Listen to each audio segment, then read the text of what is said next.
What's up, everybody? Welcome to Gojo with Michael Jr. That is me. With me, as always, super producer Brandon Newman, and back for another Wilder Wednesday, Charlotte Wilder. Friends, how we doing? Well, as I told you both before we began recording this podcast, I'm in a silly mood today. What's got you all silly, Charlotte? Nothing. I'm just feeling a little silly. A little loosey-goosey?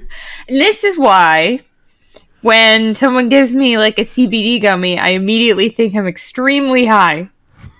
Because this is me on nothing. This is the control in the experiment. This is a control. You give me a gummy bear and I'm immediately going to be like, what was in that? Wait a minute. You'll be like, well, a lot of high fructose corn syrup and a little bit of marijuana. You told us that you had sushi for dinner. Is it, was the soy sauce a little fermented? No, it was very salty though because I can't stop chugging water. It could have been though. That could be That's it. normal. Let's call it that. As Charlotte, you announcing you're in a silly mood is 100% the thing that a person who has spent as much time around the Muppet brand as you have would say. Actually, I think that's probably a direct quote from a Muppet. I think they've probably opened Sesame Street with, "How are you, Elmo?" And he's like, "I'm in a silly mood." That's actually a wicked Elmo impression. Thank Don't you. get me started. You want me to top it right now? Brandon, if your Elmo impression is anything like the rest of the accents that you tend to use on this podcast, I am very excited to hear this. Mike, you're such an idiot. Elmo loves Charlotte. Elmo loves when Charlotte gets really, really silly. Come on, Charlotte. Be really silly for us. Holy shit. That was... So, Are you Elmo? I'm not gassing you up. That was legitimately remarkable. Oh, thank you, Charlotte. Oh, No. Now it's getting weird. Now it's getting weird. I can see why they opted for puppets, because anyone watching on YouTube sees the face required to make that voice, and it is disturbing when paired with the sound. Nightmare Brandon, fuel. you have Absolute. you have a very handsome face, Brandon, and that was a great impression. But when you pair them with the almost cartoonish Cheshire Cat-like grin that It's goes like with this. making that voice. Anyway, Thank no one you. listening Thank can you. see that, but Yeah, no, it's I like saw- there I was saw there's a slight underbite and a very exaggerated smile involved. It was unsettling. Well, this is a decent segue. Have you guys gotten in trouble for being too silly growing up? Because it was a staple for me. Constantly. Yeah, I was simultaneously the oldest child and a talker, which is not surprising to anybody that knows me in this line of work. But when you're the oldest kid and you're the gabby one, anytime you get around adults, you think it's the Michael Jr. show. You think it's your chance to show out and try and make them all laugh, not realizing that you don't know about half the words you're trying to use while you're making them laugh. There's a beautiful full circle moment to you saying that on the Gojo show with Michael Jr. No, I was just thinking that. I'm like, yeah, literally, this is what that is right now. You're talking to adults on the Michael Jr. Yeah, show. and we probably skew a little bit older than we do younger, so you're still at it. Oh man, some things But yes, change. to answer your question, I got kicked out of like multiple class. I went to an all girls school, so I thought I was like the class clown. I thought there were no boys to compete with, which was often my competition when I was at public school before that. And so I really just took that mantle and ran with it. And I once, to give you an idea of how my prep school was, I took Latin for 6 years. And in Latin class, we're learning about the planets. And I raised my hand. She was like, so Mars was actually named after Jupiter, the Lord of War, but in the Greeks it was Mars. So, and I raised my hand and I asked, who is Uranus named after? and I laughed. I was laughing so hard because I actually didn't mean it, but I heard myself say it, and then I was like, oh, and I was crying. I was laughing so hard. I got kicked out. She let me back into the classroom, and I just came in, like, burst into tears laughing, and then they had to kick me out again. You got kicked out of class twice for the same joke? Yeah, because I couldn't settle down. Oh, That is the best kind of laughter, though, where you just can't bottle it back up. Once the lid pops off, it's a wrap. And the next time you make eye contact with anybody that you know, that's always the kiss of death, right? Because your friend's in the same boat trying not to laugh. For me, it would always happen at the Catholic high school I went to during the Mass during school. Once a month, we would have Mass during D period, and always during one of the quiet parts would be some messed up joke that me and my friends were laughing at earlier, and you'd be sitting there during the homily trying not to make eye contact, and all of a sudden you barf all over yourself. I have that feeling now thinking about it. It was always because the times you weren't supposed to be laughing was when it was absolutely always funny. That's the best ingredients for laughter is you're not supposed to be laughing. It just heightens everything so much. The best place to do that then is probably like church or a funeral, right? Oh my gosh, I was going to tell a dark story that I'm not going to tell, but I have laughed uncontrollably. I mean, at a funeral? Yeah, but we all grieve differently. There's nothing wrong with that. And it wasn't who sings that song One Day? I'm the kind of guy that laughs at a funeral. It's been 1 week since Bare Naked Ladies. Chicken? Is there something about chicken in that song? Chickadee China, the Chinese chicken had a drumstick and your brain stops ticking. Watching really X-Files with the lights on. Yeah, that didn't age well. Maybe let's transfer to the Chicken Fried Zach Brown band. But one time when I got in trouble from being too silly, I think I was just running around the house in underwear and shoes on. And I was 11, just making myself laugh. And my dad set me down in the kitchen after passing him a couple times. He said, "Brandon, you're about my size, right?" And I was like, "Yeah." He was like, "It looked pretty silly. It would look pretty silly if I was running around in underwear with just shoes on, singing the songs you're singing and hitting myself like you're doing, right?" I was like, I started laughing. I was like, "Yeah, it'd be really kind of silly." He said, "Dial it back a little bit, son." I was like, "Okay."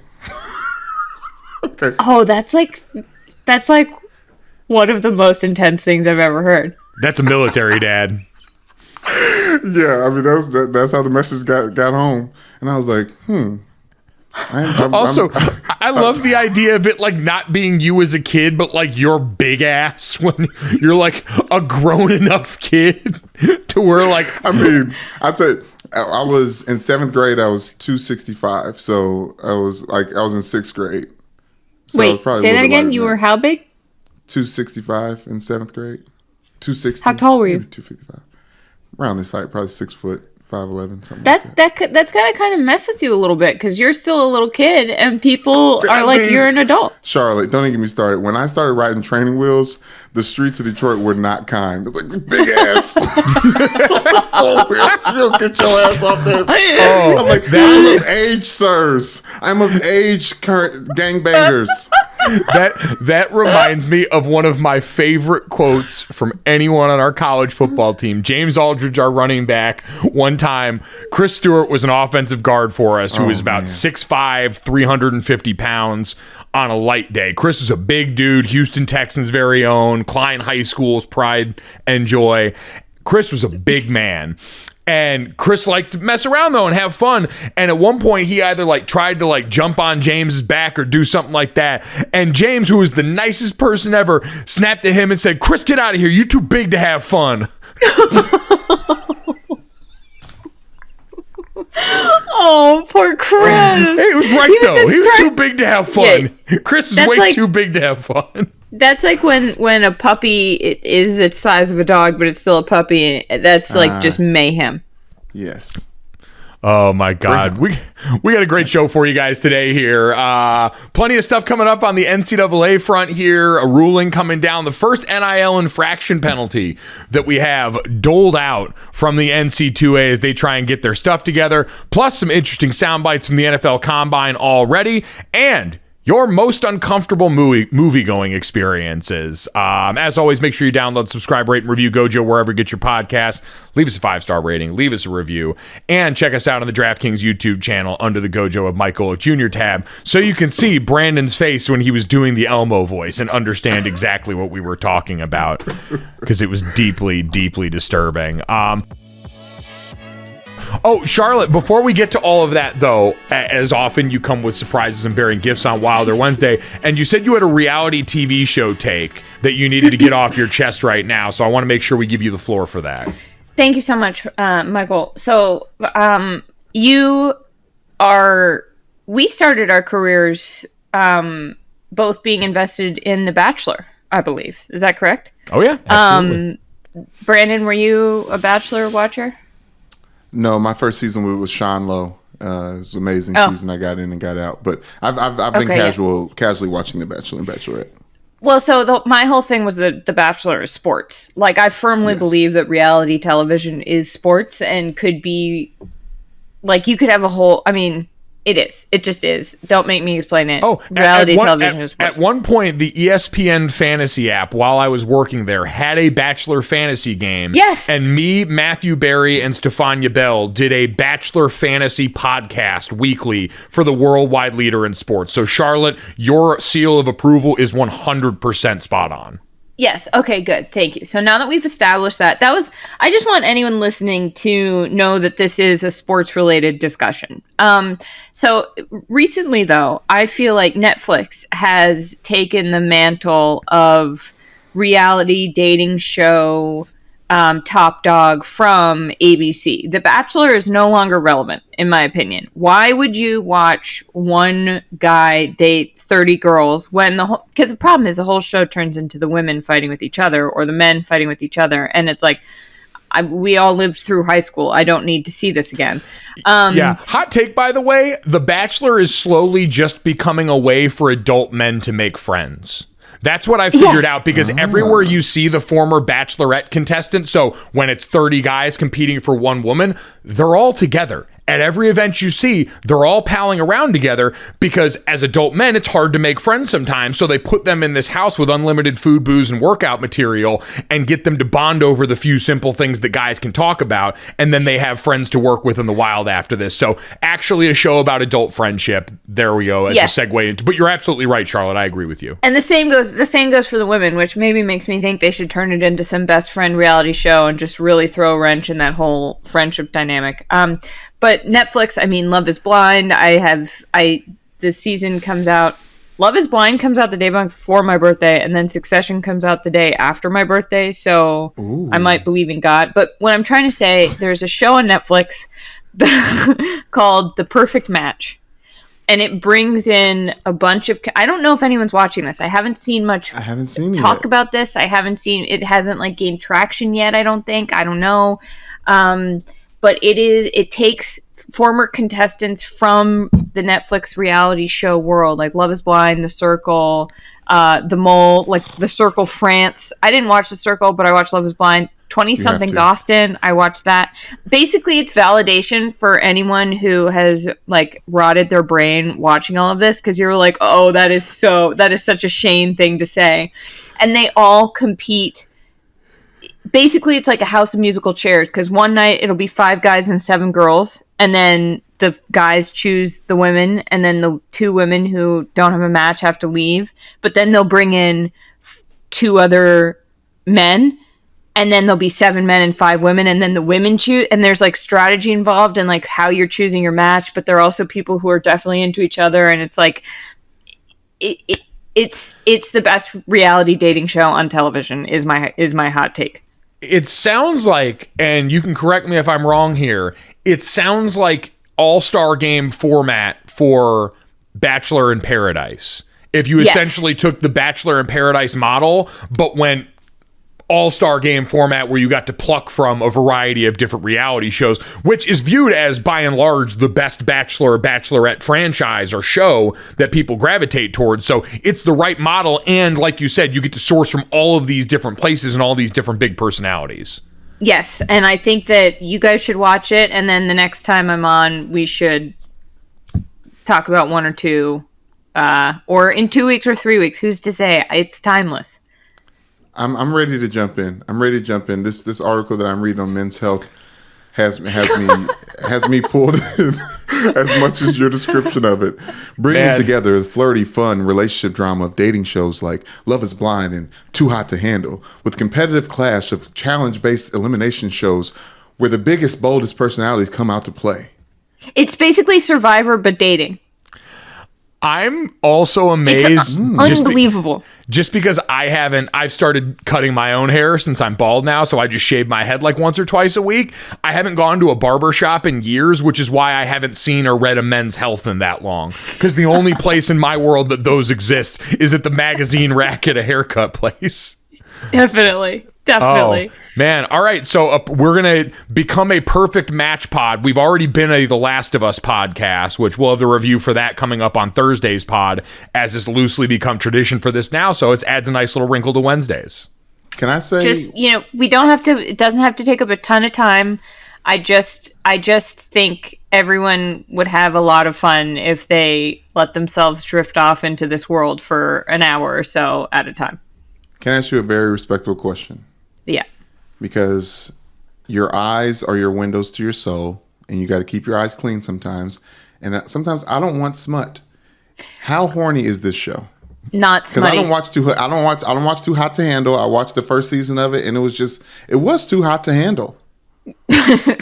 Well, this is not too hot. Okay. I don't feel gross. The only time I feel gross is when they show people kissing for too long, because I hate watching people kiss on. I just think it's gross.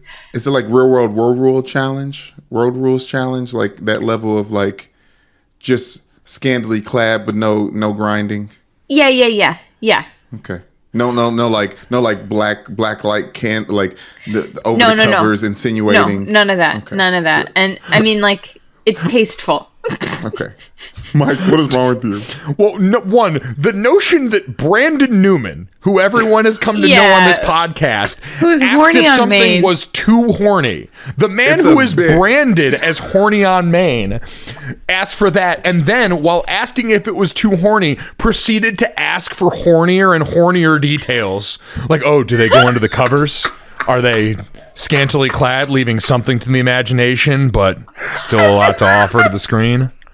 I will say they wear a lot of thongs, so there's not always like a lot left to the imagination, but you can see most people's butts, but that's about as I'd say. Brandon reads Men's Health, so he's seen a lot of butts. I'm someone who likes to watch reality TV sometimes with my mother, so I need to know if there's like, the cover your eyes scenes. Okay. Maybe. Okay. Let's move on. We can move on. But we'll Netflix watch. is kicking ass though, because Yes. I don't know if you guys remember Queer Eye, but Tan France has a show where he gets people dressed, and it's No way. He has his own spinoff? Oh, you haven't seen his show? I'm obsessed with him. He's my favorite. He's my top queer eye guy. Yes, I'm sorry. I want to say this, Mike. I have to say it before we move on. What's the name of the show? F. Next in Fashion. Oh, I watched that. Sorry, I watched that. Wasn't it so good? Unbelievable. So good. So good. Season 2's coming. Okay. I can't wait. Season 2 in the works. So again, if you want to get early to market on Perfect Match and join us in Charlotte Wilder, this is your opportunity. This is the olive branch being extended to the future of reality dating television here. We're introducing and bringing back more of the competition because, again, reality dating shows, 100% Charlotte Wilder approved sports. Boom. Speaking of sports, guys, I have been excited to talk about this since last Friday, when it was announced that the NCAA would issue its first sanctions related to name, image, and likeness for college athletics. It was on Friday, and they hit the Miami women's basketball program with a year of probation, a fine, and a 3-game suspension for their head coach that had already been served as a result of Haley and Hannah Cavinder, two of the most high-profile twins in college basketball who had transferred to Miami, apparently because of their contact with now very well-known Miami alum and booster John Ruiz, who has been, I would argue, one of the early faces of the name, image, and likeness and collective conversation that's been getting college athletes paid up. So, Charlotte, I want to ask you this, because my first read when I saw this was, an organization like the NCAA that has historically not been very self-aware and has often backed its way into some pretty dumb headlines for itself, I thought it done that once again here, because choosing this to be the first place that you would punish someone for a name, image, and likeness related infraction, while we have got so many things that have been out there in the world of men's collegiate sports, especially in the big money sports like men's college basketball and football, to go and have this punishment come down on women's college basketball, the sport that you had just very publicly undervalued, underfunded in the NCAA tournament stage not a couple of years ago, seemed like a headline that was going to bite them in the ass. I've been stunned at how little blowback there's been there. So what was your reaction initially when this came out? I mean, my reaction is that I think it's the wild, wild west out there in terms of NIL deals. And people say that there need to be more sanctions or streamlines or figured out or rules or guidelines. I just frankly don't see how that's possible. And to tell you the truth, I don't really care. Because if these kids are getting paid, phenomenal. I'm sorry. I don't think that there is any argument to be made. I don't think there ever was an argument to be made about the purity of college sports. And now that you have officially allowed this, how can you say, well, but that's not allowed? Like, why on earth shouldn't you, at this point, be able to tell someone, hey, I am a booster, a business owner. If you go to this school, I'll give you an NIL deal. Like, what do they think is going to happen? It's like, I think that it makes me, it's just like blows my mind that there is still that sort of purity language around this, to tell you the truth. Because yes, I understand that if you start allowing boosters to recruit kids or be like, hey, I'll pay you if you come here, if you officially allow that, it changes the entire landscape of the entire sport. Transfer portal gets even more nuts than it already is. But that's already happening. That's already happening. That was happening before they sanctioned this.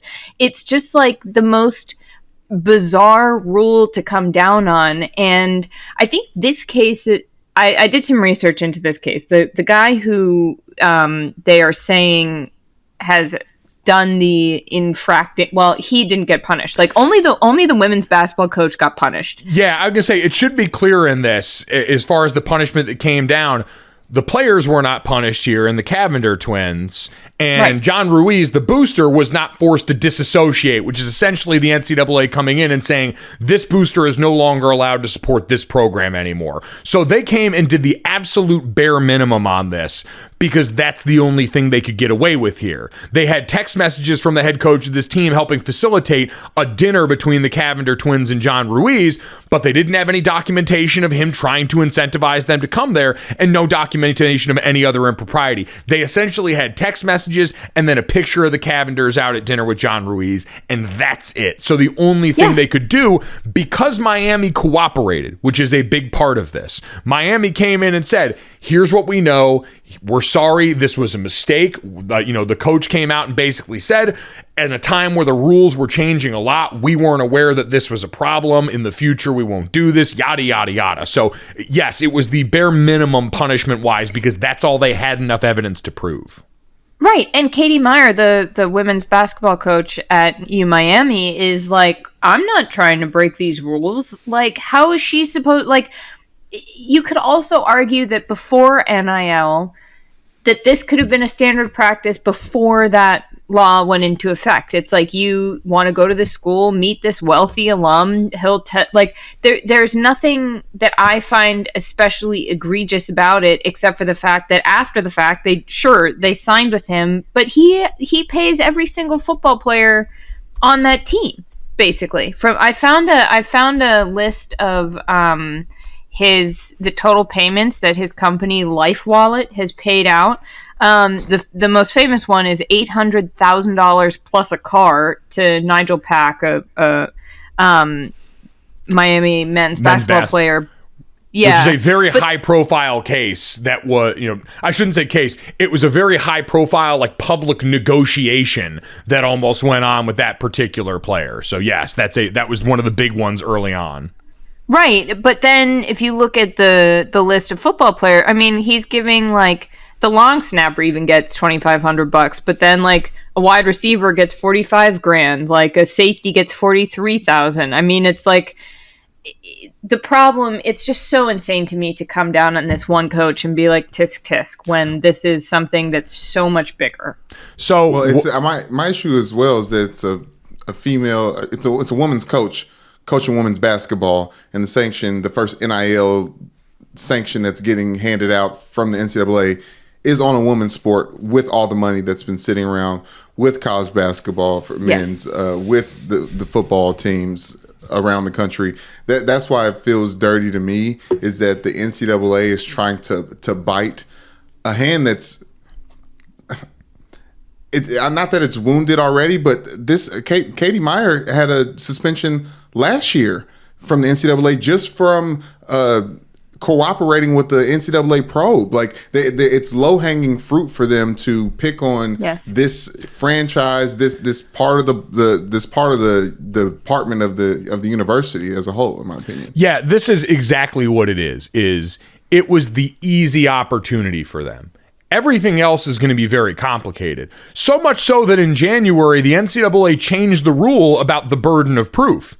In this case, because this happened before that rule change, the Cavinder twins at Miami basketball were considered innocent until proven guilty by the NCAA. In January, they flipped that to where now the burden of proof, if they believe they've got evidence that you did something wrong, now the school and the team have to prove their innocence. They flipped it around because as far as why someone would want this punished, this is a calls coming from inside the house situation. Yep. There are coaches, administrators, and people at some of the schools with lesser funds that are doing it by their definitions, and I am heavily air quoting the right way, meaning they don't have the resources to compete with some of these programs that have this outside money that's flooded in to help pay players. They've looked at this and said, hey, we got to get a handle on this. Because I can understand to an extent from the administration side, they do not have a lot of control over these outside boosters. At least right now, that was part of the issue that happened at Florida football with Jaden Rashada. You had two outside booster groups that were supposed to come together and get this kid paid up, and then one of them decided to drop out, and you end up looking very silly in public while this is all going on. So you don't have a lot of control as the school. You've got a lot of new things to keep track of, and they've been drowning in it right now. Everyone's still learning how this system works. The bottom line of this comes down to what Brandon brought up, though, about it being low-hanging fruit, is this was the one thing they actually could punish because someone cooperated with them and because you had a coach that had actual text message documentation of this.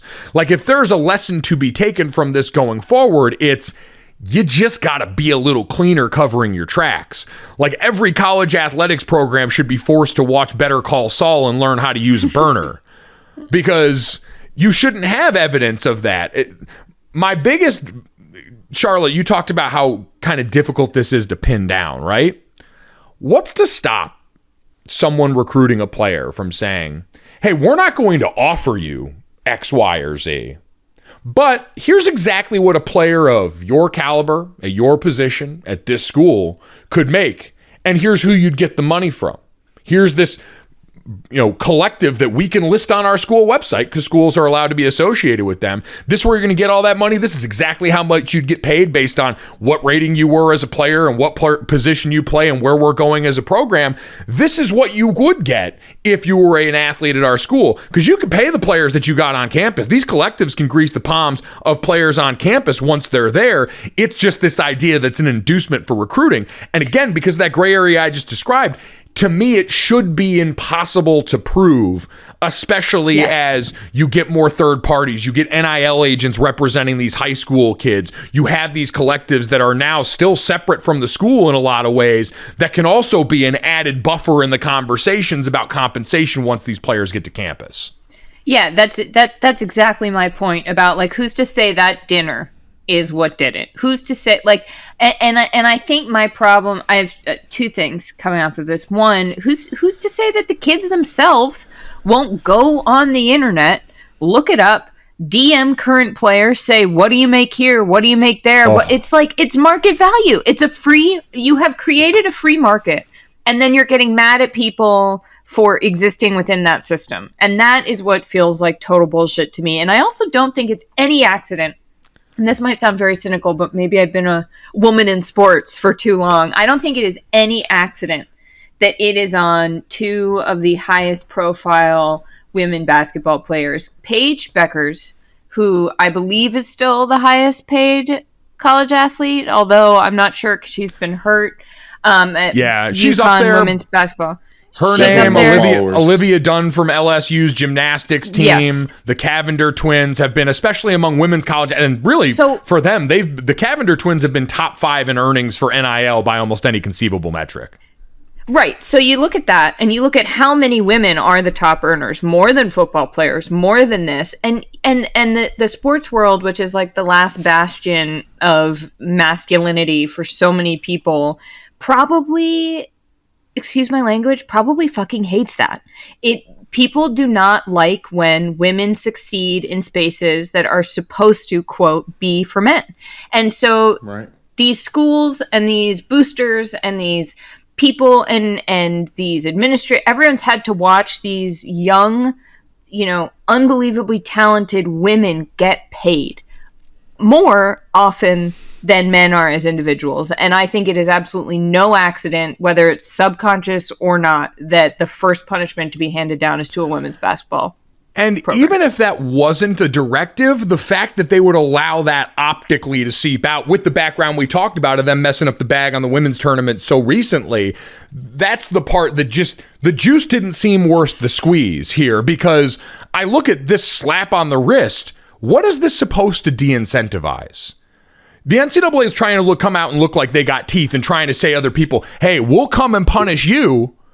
I'm seeing this and I'm going, bring it. You didn't do shit to the donor. You didn't do shit to the players, which thank God it seems like the NCAA is moving away from going punishment towards the players and in usually punishing teams full of players that had nothing to do with certain situations. But nothing about this screams bite until you're actually willing to stand out and allege and say, hey, that booster can't give money here anymore and really throw the gauntlet down. None of this seems like it's going to land, which makes this seem like an even more fruitless endeavor. Yeah, it feels like somebody hiding behind their Twitter keyboard complaining about something. It's like, okay, now the NCAA has showed their hand and their ass simultaneously, saying that they're not a fan of women making money in NIL deals. Like, or not while they're in college. And that's how it can be perceived now. They've given people the freedom to see it that way based on their actions. And it's also interesting in this conversation because they've been paid. They got 3 million followers on social media between them. Day one, when name, image, and likeness laws went into effect in the college sports landscape, the Cavinder twins were in Times Square as a part of multiple brand deals. Their picture was up on the billboards at Times Square. That's how big time they are. Like, they had money in the way that we perceived NIL initially. Now NIL has become a backdoor for pay for play. There's no doubt. And the fundamental reason that I don't have beef with any of this stuff is because I love these players getting money. I think they're getting the money that they should get.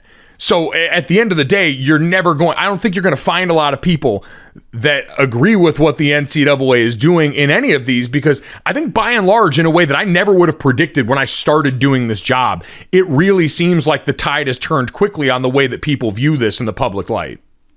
Totally. And I think part of me wonders if those two things have gone hand in hand with the rise of influencers as a profession, and then it's like those two, it's like the public was sort of more primed for it when it began to happen and the athletes became the influencers, because it was so, the Cavinders could have been influencers if they hadn't played basketball. And it's just like those things are dovetailing really nicely in a way that I think it became impossible to stop these kids from accepting money, because eventually they would have just been like, well, I'm going to get paid more as an influencer, so I'm just not going to play for your school.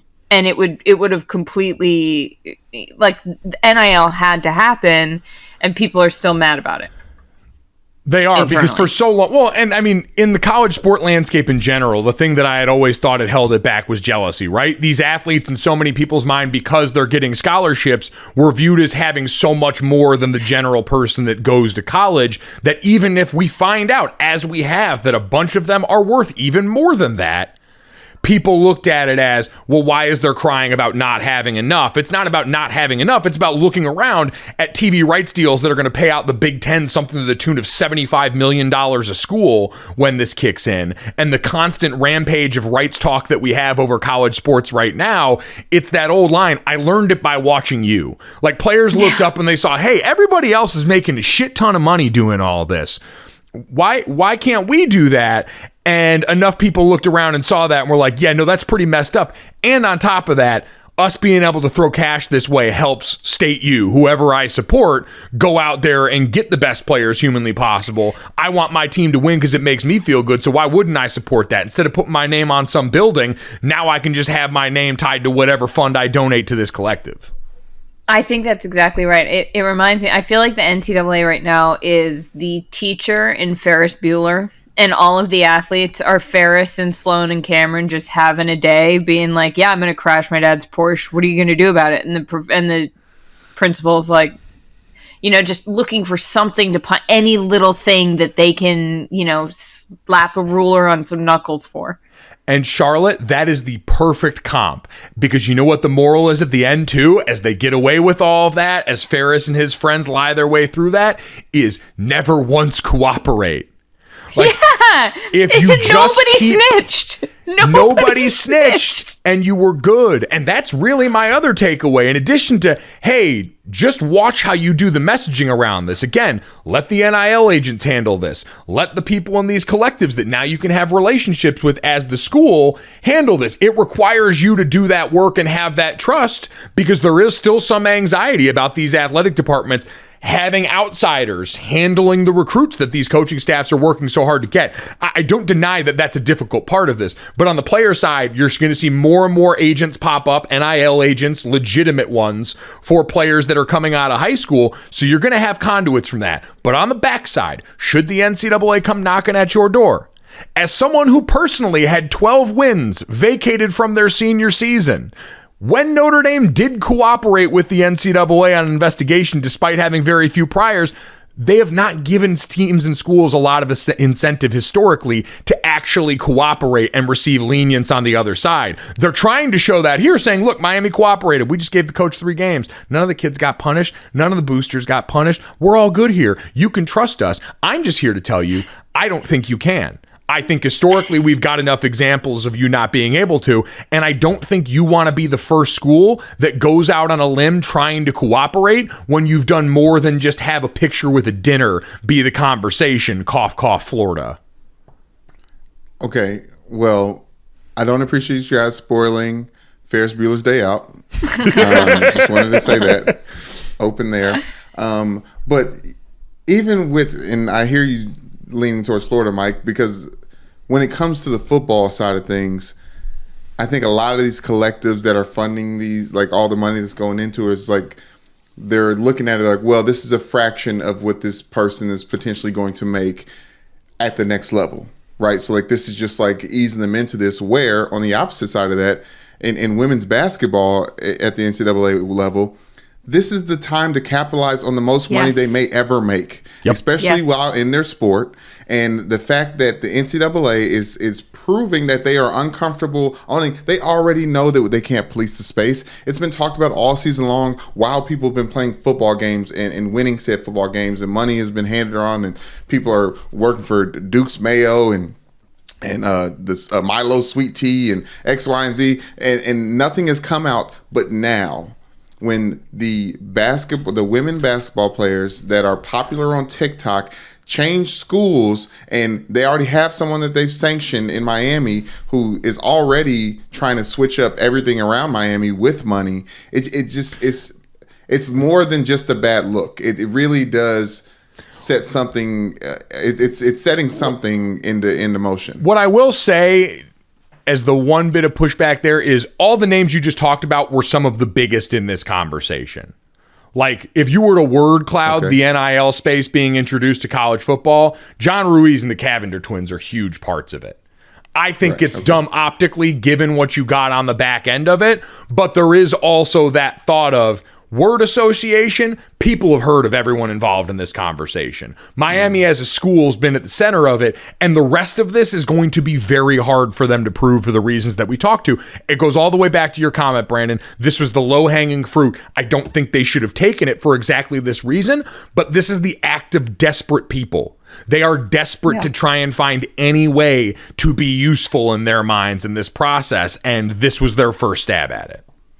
I also do think that there is a level of subconscious, let's say subconscious to be generous, sexism and misogyny that does go into things like this. And, I've seen it I see it so much in sports media where, and that's partly why I so appreciate like you guys being on this show with you guys and feeling like we are goofing around, having a good time, because so many podcasts out there, it's like this boys club that it doesn't even occur to them that like women might be interested in being a part of the conversation. And so I think that it's so damaging in the sports world to have those sanctions come down on successful women, even if they are the biggest names, even if it is it's just like, it's so insidious, right? It seeps through from all sides of this sphere in a way that I think is people, especially in the sports world, are programmed more likely, and not you guys and not a lot of people, and hopefully not a lot of people listening, but a lot of times people with power are acting on sort of archaic ideas of what this space, quote, should or has historically looked like. And so I think that there are some knee-jerk reactions. I'm not saying that's what happened here. I'm not saying that I've talked to anybody involved, but I think that the subconscious tide of that is hard to also ignore. Well, like you said, based on their history in general, even based on the recent history we've talked about, you have not earned the benefit of the doubt when these questions come up on these particular subjects if you are the NCAA. And so that's what you open yourself up to for something that I think is a comparatively small win, if you even want to call it that, for you in this process. There'll be a lot of other news on this. Charlie Baker, I believe, is the name of the new president of the NCAA. Well, I was going to say the former governor of Massachusetts, who when I was at Boston.com, I covered a lot because I was doing local news. And part of me did wonder, is this a first, putting a flag on the moon? Because I think that's what this landscape is right now. Yeah. It's about as well known as the rock that circles our planet. I wonder if this isn't like a little bit of there's a new sheriff in town. I think a lot of it is when you look at what's gone on recently, a lot of the new conference commissioners have been plucked from the world of television, the world of gambling, places as TV rights contracts are becoming the important parts of conference movement right now. You need that kind of leadership. I think for the NCAA, they know if they're going to get meaningful change in this area, and there's some documents from On3 that were getting floated around, memos that were obtained as to some of the goals, they're going to be political. They're going to be them having to get bills passed through Congress, through the House, and having a former politician as the head of the NCAA does not seem like an accident at this current juncture. So going to be lots more to come on this, I'm sure, as this is just the first bite of the apple for them. We've got actual football rules that are up right now for the NCAA panel, the competition committee, or whatever the college version of that, is getting ready to meet this week to consider a few rules for the sport as well, which are very exciting. Running clock after a first down is awarded in college football, except in the last 2 minutes of the halves, eliminating options for teams to call consecutive timeouts, and carrying over fouls to next period. They're going to start trying to speed these games up a little bit. Now, TV ads are still the greatest enemy to that, but I think any rule that makes this a little closer to the NFL rules-wise for players is always a benefit, one, for guys that are on job training for their NFL jobs in the future, but also keep this thing moving. Like, there is part of me that, as someone who's called college football games, at times there can be a little bit of a drag. I'm glad they stopped short of keeping the clock running even after incompletions, which was floated and would have been insane, but these rules seem like a really good halfway meeting point. It was also interesting in seeing, the sources that were quoted in articles about this. It doesn't seem like anybody on the inside of college football is that against it. I think unless it starts being rules, like you said, like keeping the clock running at times where that's actually an insane thing to do, or starting to mess with rules in ways that feel gimmicky almost. Right. I think that these rules feel like they were designed not to just mess with the game for the sake of messing with it and changing stuff. I do feel like they were intentional about trying to maintain the integrity of the sport that we love watching, while also being like, okay, like this is for player health too. They're like, we're trying to, if we can take 9 plays away from a game, that's still better for these young men's bodies. Yeah, I only believe that so far just because they did add more games in the college football playoff system. Oh, right. I forgot that's why they're trying to cover their ass with like, let's not add too many more injuries because of added time. Exactly. Well, I think it will have like a solid effect. Again, having the clock run after even incompletions would have statistically had the biggest effect, but I also think overall that would have been negative. I saw a lot of people comment that you would have probably had some teams even lean more heavily on hurry up offense, adding more plays then because they're trying to counteract the clock movement. So I think this is the healthy alternative. But I also don't have this data in front of me. I never do. But I feel like in the last 10 years, college football has probably changed more rules about their game than any other of these sports that we watch on a regular basis. Like I feel like we're conditioned in college football that every year or every 2 years, there's a new rule that has to be observed or followed. And it always kind of inches closer to the NFL game. And I think that's why everyone's okay with it. And also, you never really see anyone inside from college football when these rules come out try to fight it or try to push it. It's more about drilling. It's the coach's jobs to drill it into the player's head. Like, how many palms up did you see for targeting the first 4 years after that rule got implemented?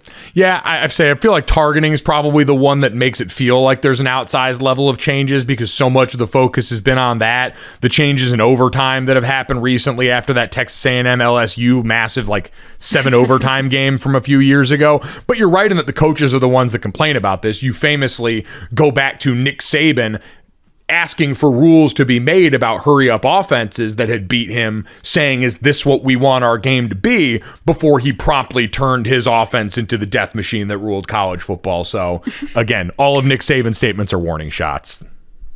Also, that's so true.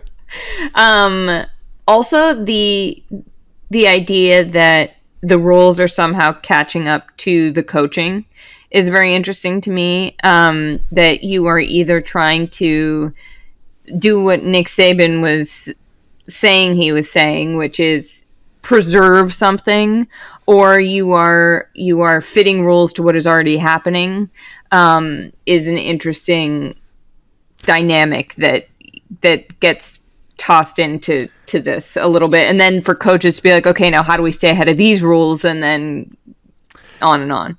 It's all about control with these people, whether it comes to the NIL rules, whether it comes to the on-field stuff. These are control freaks that are in a system that right now has given them the least amount of control they have had in a long time, and everyone has been freaking out for the last couple of years. So we'll see how it keeps going forward. Always enjoy talking a little college, but now we got to ask the important questions around this show. Like, Brandon, do you know what time it is? And this is the anthem. Throw all your hands up, you. This, that, and the third. Go to college, a university, become a TikTok influencer. That's what they said to me. Oh, man. Thank you so much, Brandon. That felt personal. Guys, let me just tell you, but being in high school in the mid to late aughts, mid aughts. Oh my god, early to mid aughts. What is that? The aughts, the 2000s. Oh my god! I just thought that I thought I was in high school in the late aughts. I wasn't. It was 2004 to 2007, 2003 to 2007. Yeah, this word I just heard. I'm so much older than I thought. Anyway, between Good Charlotte and Van Wilder. My name was just like boom, boom, boom. There is your middle name Van, and like, you know, everyone making the same very original joke. Yeah, which I sort of liked. It made me feel like, you know, if someone's making fun of you, it means they're sort of into it in a nice way. Usually now high school, maybe this wasn't the case, but if that had been like middle school, that would have probably meant they had a crush on you. That's usually how that game went, right? Yeah, I mean, I also think that I'm just someone who is very easy to make fun of, and so my whole life I'm just like, I take it as like a sign of someone is endeared to me if they are making fun of me in a nice way, because I really just put it on a silver platter. So that is true. Sicking up the T-ball jokes, letting people hit them out of the park. A kind and loving friend, Charlotte Wilder. Most of the time by accident. Thank you so much. She is good, Charlotte. As always, make sure you download, subscribe, rate, and review Gojo. Leave us a 5-star rating and tell Brandon how much you enjoyed a trip back to early aughts. God, we're really struggling with decades here. Listen, Mike, I want you to go to this in third.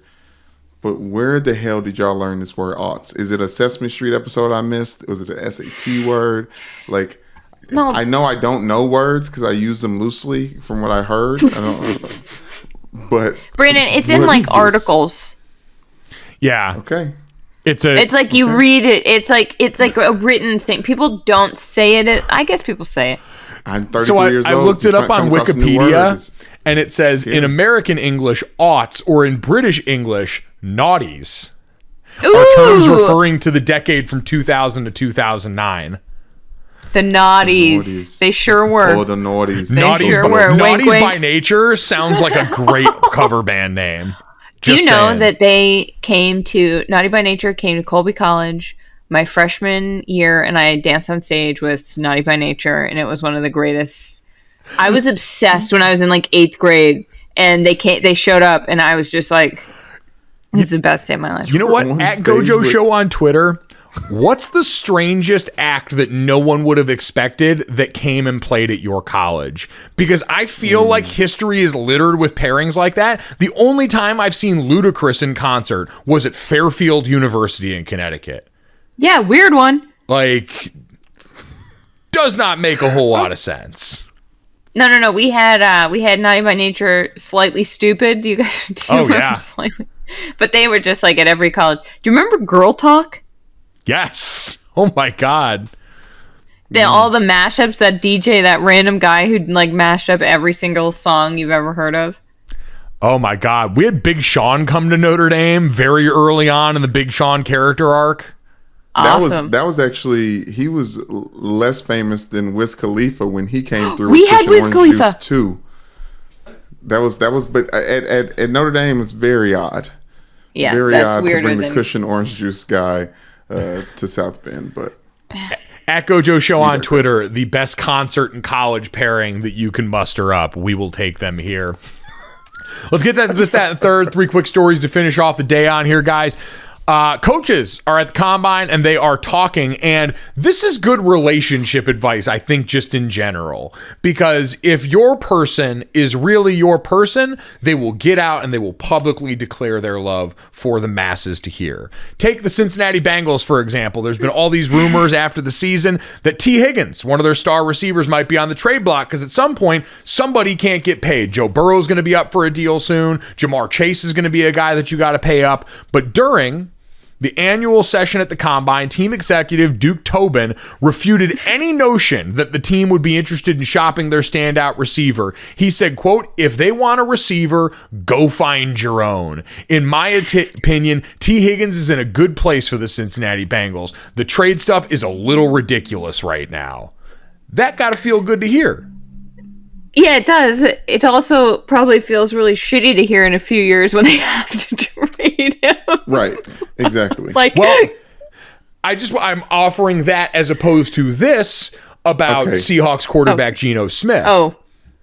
Because the Seahawks, who are still working to sign Geno Smith, also came out and said they're still going to look at the quarterbacks in this year's class. John Snyder on Tuesday described the contract talks as positive thus far, but said, quote, "We are totally connected to the quarterbacks that are coming out." This is Pete Carroll now. "This is a really huge opportunity for us. It's a rare opportunity. We've been drafting in the low 20s for such a long time. You just don't get a chance with these guys. So we're deeply involved with all that."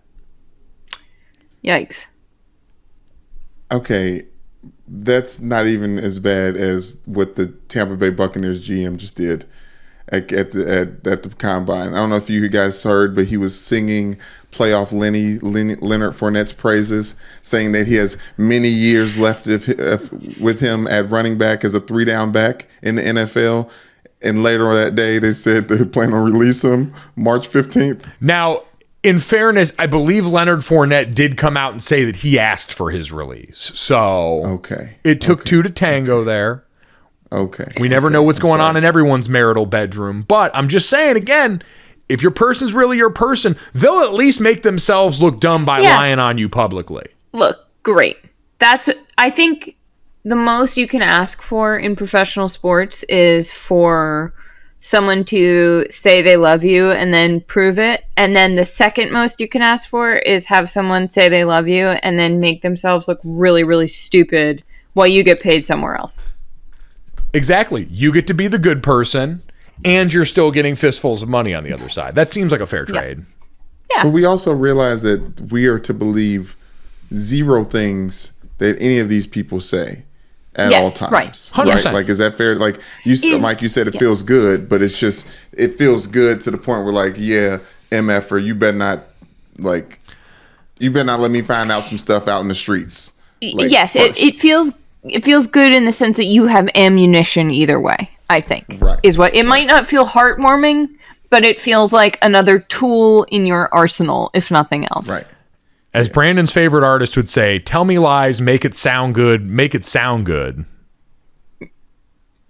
Who's that? Drake. Oh my gosh. I figured you would know what your baby had to say. When he sings, sometimes I don't recognize his voice, but yeah, he sang that bar. All right, let's get to that. Make it sound good. Okay, go ahead. This one I have some questions about. So spring training is getting started. We talked to Dallas Braden on the show yesterday. It's awesome. Ton of news, exciting stuff, pitch clock, banning the shift. Baseball's going crazy right now. I love, for the record, love the pitch clock. Obsessed with the pitch clock. Continue. Do you want it to stay large like it is right now? Yes. A lot of people have talked about that being a little intimidating for the people on the mound. No. I want it to Can I say one quick thing about the pitch clock? Please. Great episode with Dallas, but can I just say one quick thing? Baseball to me is all about anxiety. Like, you are watching tension build slowly over 9 innings, and they are now trying to make that tension build a little bit more quickly. And the pitch clock is the perfect encapsulation of baseball anxiety. I watch this thing and I get heart palpitations. I can only imagine what it's like to be a pitcher or a batter who has to be set in the box before 8 seconds. Like, what a weird number. And so it just adds a little bit of chaos and more anxiety. And I want that. That's what makes me feel alive when I want baseball, and I want that anxiety to be as large as possible because it makes you feel something. Anyway, sorry, Michael. Continue. No, I like the idea of baseball anxiety. That's the kind of anxiety that we don't need any sort of like help, medication, or therapy for. Right. It's the only kind of anxiety that I don't have to pay somebody to help me deal with. So it's really because, like, think about it. You watch the tension build, and then there are guys on, and then like maybe you get a grand slam, and that's the ultimate release of this horrible, like, what's going on? And so the pitch clock is just like an absolute nightmare, and it is a beautiful thing. It's a nightmare dressed like a daydream. I am very excited for it. And I hope that as people have complained about wanting to make it smaller, Major League Baseball does that Twitter trope where it's like, for every 100 retweets, I'll make the pitch clock even bigger until it's the size of an entire outfield wall. Yeah, turn it into like the Sitco sign in Boston. Make that the pitch clock. They keep the pitch clock on all 24 hours a day. It's incredible. Yeah. Speaking of pitch clocks and spring training, in Bradenton, Florida, the Baltimore Orioles and the Pittsburgh Pirates played and finished out the end of their game without an umpire. There was no robo-ump there. There was no human ump there. During the game, Baltimore ended up winning the game, technically. Or excuse me. John Lester from Baltimore grounded out at the end of the top of the 9th inning, and the Orioles were down 7-4. So in a normal game over. The umpires sprinted out of there. They're done. The managers, Derek Shelton for the Pirates and Brandon Hyde for Baltimore, came together and they decided they wanted to play out that last half inning here, get some work during spring training. And so they had their catcher call balls and strikes, kind of like you would in pickup here. My question is this like a union thing with the umpires where once the clock is done and punched, they're out of here and they're done? They've got so much going on that they couldn't stick around for a half inning in spring training where they're already enjoying time in Florida? I was a little confused by that. I like it, Mike. I like it. If you've been in Florida, Bradenton is, by the way, is my neighbor. Sarasota is where the Oilers spend their spring training. The Pirates just recently got to Bradenton. I think they were in Cape Coral last year. This is just the home and home, very casual, like bring your friend over, and early dinners in Florida, Mike. Like somebody's got they had to be somewhere around 4:30. They probably already broke bread with the people they're meeting with. Yes, they had to get out of there because these games don't matter. So I'm with the umps on this one. I would also guess they're probably not getting paid extra for that half inning, which might be the most deeply relatable part about this. Like, y'all aren't paying overtime? Well, guess who ain't calling any more balls and strikes? Yeah, I think that if I were an ump, I'd be like, okay, first off, you little clowns. You're the ones who've been talking about replacing me with that AI thing that turns everyone into an anime porno. No, thank you. So if you're going to talk about me like that and say I'm so dispensable, you try playing half an inning without me. Mic drop. That works until they actually replace them with that chat right, GT and then, bot. Yeah, right, exactly. Yeah. But I'm just saying, I am so anti-robot, you guys. I hate robots so much that I'm like, pay these umps. I don't care if they call things. Like, there's an art to the catcher moving the glove to be in the strike zone. Everyone's got to... It's just like a beautiful thing. I hate robots. This is firmly, along with, I can say this safely, the Greenlight Podcast with Chris Long, an anti-robot podcast in all forms. Yes. Like, vehemently anti-robot. Exactly. So we have to stand for something or we'll fall for anything. And that's what we probably pay the do umps. Here. And don't work if they don't pay you. Pay the umps for the extra half inning, you cheap bastards. If that was really the case, I don't actually know if it was. Are you guys prepared to be on the wrong side of history when robots become a race? And you guys are I would rather have a robot. Bigoted? Yeah, I would rather have a robot like laser me through the heart than join their ranks, Brandon. I don't know if I'd go that far. Like, I would probably give up pretty quickly and just be a toaster or whatever they ask me to do as they reverse the roles here. Like, if the robot, I feel like that's just what's going to happen is the robots are going to come in and like, nah, you're in charge of keeping shit cold now. So, for what it's worth, I'd make a great air fryer. I would definitely be like a blender that's on the fritz that only works sometimes. Sorry, I'm feeling a little silly today. Silly. I just think I've robots. Do you think robots would need dollies? Because I feel like that's probably be one of my main functions. Like a push cart. This new, just they need things moved. You know. Yeah. Hey, you were a professional people mover for a while, and since people are going to be the new things in the robot revolution. Oh, damn. Yeah. I've just said too many things publicly that's anti-robot that I'm going to be one of the first to go, so I might as well go with my principles intact. That is, honestly, that's a great way to think about that. Thank you. Let's go to the third and finish this thing off here. So a writer over at For the Win, Cody Woodruff, put out an article about taking his grandmother, his 85-year-old grandmother, to go see Cocaine Bear. Apparently, him and his grandma go see a lot of movies together. This had usually been a G or PG rating kind of experience, but grandma wanted to go see Cocaine Bear, so they went and saw Cocaine Bear, and they had a great time seeing Cocaine Bear, which is someone who's seen Cocaine Bear is a lot of fun. And I feel like I've said Cocaine Bear about 20 times in the last probably 30 seconds. So all of this was great. That being said, it prompted... Cocaine Bear. Oh, jeez. I like how you soft launched that at first under your breath just to make sure you could get it before you revealed it to us. The question I wanted to ask you guys in honor of this was, what's the most uncomfortable experience that you've ever had going to the movies? Can be with friends, family, however it was. Did you have something that came to mind here? If not, I can filibuster with my answer.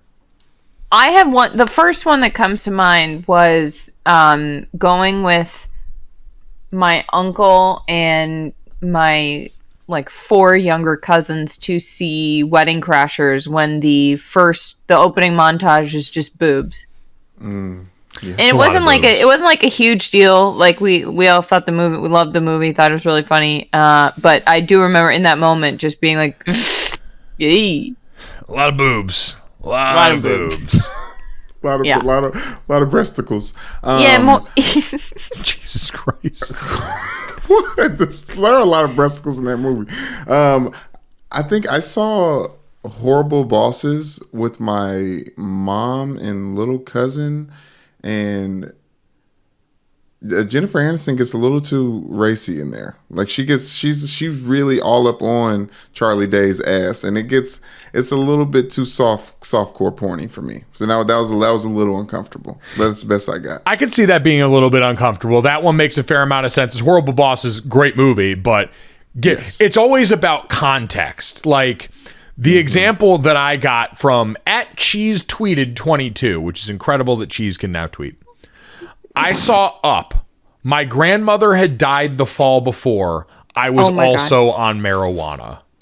Oh boy. Wow. I mean, that's a tough one. I mean, that's the first scene. Yeah. First 8 minutes, probably very, very uncomfortable. He said he followed up and said, once the initial scenes were over and done with, I settled in, but it's not a way to open a movie. And a friendly reminder that Pixar does not make kids movies. They make adult movies with enough sounds and color to satisfy the children. So it's true. Ooh, I like that take.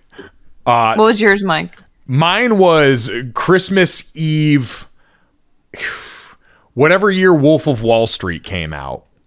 God, I love that movie. So I enjoyed that movie also. But when I saw that movie, I was sitting in between my sister and my grandmother. And so to open that movie when Leo was blowing coke off some girl's butt, I was realizing what I was in, because my family is not prude by any means. Like as a kid, I was watching Austin Powers long before I should have ever known what the phrase "do I make you horny" means. That clearly was a harbinger of things to come with this podcast and Brandon. But so we went and saw that movie, and Charlotte, it wasn't like you described where everyone liked it. My parents hated that movie. I could hear the audible disgust from them behind me. My grandmother was just silently sitting there taking this all in. And me and my sister could not even begin to hint that we were enjoying this movie because the tension in the room was high. But I had a great time with the movie. The worst part is, we got out of that movie. My brother hadn't come. My brother was tired. We had just gotten back home from school. And so my brother stayed home that night from the movie. My brother had one responsibility when he came home, which was take the Christmas ham out of the oven that my mom had been cooking. Oh, no. So when we get out of the movie theater, I text my brother and I'm like, all right, let's at least see how this ham is going here. I get no answer. I text Jake multiple times. No answers. I call Jake on the low from the back seat. No answers. So I know what's coming when we walk in the door. My parents are already at like a 7 or an 8 on the pissed off meter because of this movie. And we walk in and the first thing we see is my brother's head pop up from over the couch, hair rattled like he just woke up after a 30-year nap. My mom went over, opened up that oven, black cloud of smoke comes pouring out of there. And my grandma, who had just had to internalize all of that Leonardo DiCaprio drug use, just looked at my brother, shook her head in silence, and walked upstairs to her room. The night was over. Shut it down. Oh my God. That collective day is a core memory for me. That's a tough sequence of events. It's a lot. Some of the other good ones we got, at Schrecter Sean says, the wife and I went to see Sausage Party and a 10 to 12 year old sat right next to us with his grandmother. How they stayed for 45 minutes of that movie, I'll never know. That is one of the most inappropriate movies I've ever seen. So that grandma built different. I have not seen that. I don't want to, I'm going to be honest.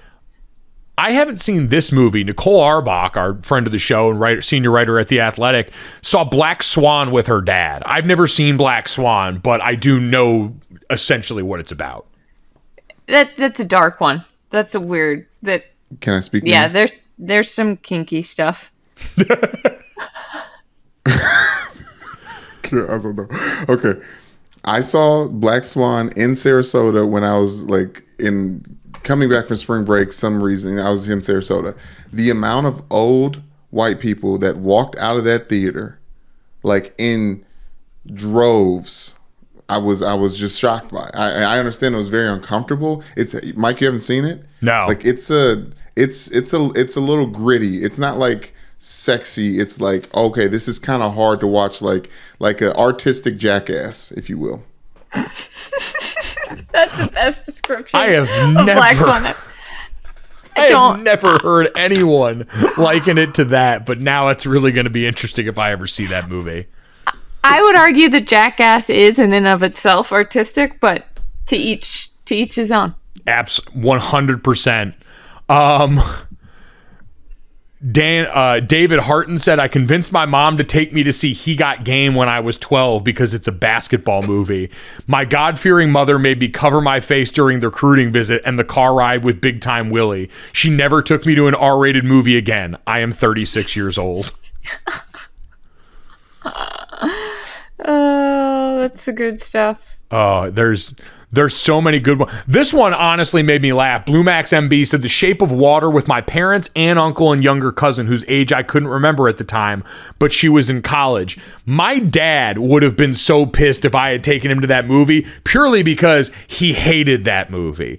Everyone else who sang that movie's praises during Oscar season and the like loved it. My dad, all he would stop doing is say, the fish man. That's all he would call him, was the fish man, as he would publicly rage against that movie. So I'm sure if my dad hears this now, somewhere a shiver is going to go down his spine because he fucking hates the fish man. The fish man. I didn't like the fish man. I couldn't watch the fish man. It was just weird when they had sex. Yeah, I didn't make it that far. I was like, I feel like they're going to have sex and I don't want to see it. It felt a little bit too America's to me.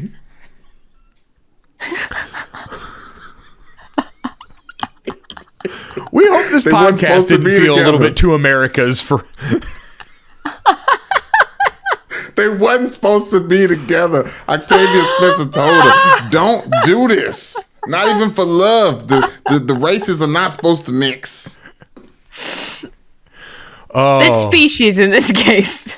Come for the silly goose juice that Charlotte drank off the top. Stay for the racial interpretation of The Shape of Water at the end of this podcast. You want dynamic, we're chameleons. If you enjoyed that dynamic podcast, make sure you download, subscribe, rate, and review Gojo wherever you get your podcasts. Leave us a 5-star rating. Been slacking a little bit lately. I didn't want to get on anybody, but we slowed down a little bit. We're on our quest for 1,000, so let's get this right. Get back at it. I don't like having to come on here and raise my voice at all, so I'm not going to. I just do this because I love you guys, and I want you to say it back. You can also check us out on the DraftKings YouTube channel under the Gojo with Mike Golick Jr. tab. Thanks so much. Thank you to Charlotte Wilder. We'll talk to you guys tomorrow. Boom. Money in the bank.